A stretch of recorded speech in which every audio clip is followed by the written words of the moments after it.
कोयल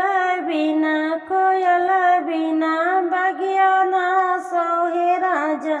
कोयल बिना बगिया ना सोहे राजा। कोयल बिना सास ससुर बिना ससुरारी न सोहे।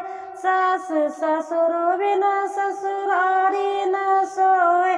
कोयल बिना बगिया ना सोहे राजा। कोयल बिना बगिया ना सोहे राजा।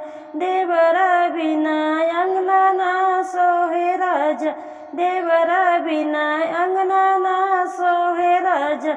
कोयल बिना बगिया ना सोहे राजा। कोयल बिना बगिया ना सोहे राजा।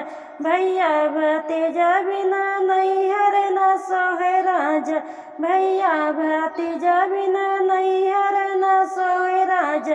कोयल बिना बगिया ना सोहे राजा। कोयल बिना बगिया ना सोहे राजा। कोयल बिना बगिया ना सोहे राजा।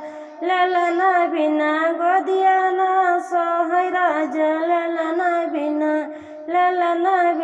गोदिया ना सोहे राजा। ललन बिना कोयल बिना बगिया ना सोहे राजा। कोयल बिना बगिया ना सोहे राजा। कोयल बिना